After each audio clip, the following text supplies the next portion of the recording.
This Soviet actually played the accordion for a German soldier. The German was moved and clapped, but next second, he pulled the trigger and knocked down the Soviet. Then they threw the body to the dogs. A Soviet soldier survived luckily, but then he was captured by the German soldiers and was forced to take a photo with them. They even cornered the woman and turned on the flamethrower. The woman howled, but that didn't awaken the German's conscience. The woman was instantly reduced to ashes. Then a German officer called the man over. He ordered the man to collect the badges of the fallen Soviet soldiers. The man was reluctant. The officer roughly pushed him down. In order to survive, the man had no choice. He collected the badges and put them into his helmet. But at that moment, the man parted the hair of a corpse. It was his wife. He couldn't accept this cruel back. The man saw a grenade on the ground. He smiled slightly. Then the man grabbed the grenade. He pulled the pin and put it into the helmet. As the officer walked towards him, the man smiled and handed him the helmet. The next second, the violent explosion sent the German soldiers away.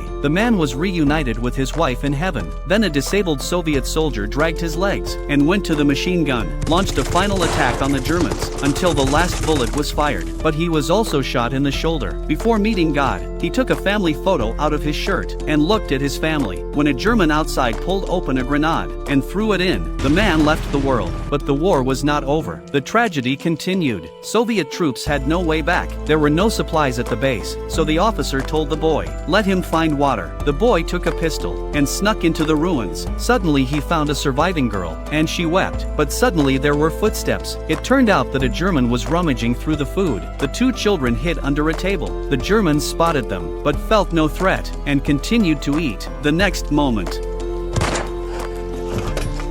when the boy came out, there were already bodies outside. Finally he found a lake. He crossed the lake and swam ashore, got a canteen from a corpse's hand, and brought it back to the camp. The Soviet officer looked at him incredulously. Then the boy collapsed. All the soldiers are gathered around. The officer held the boy, swore revenge on the Germans. At night, with the firing of flares, the Soviet counterattack begins.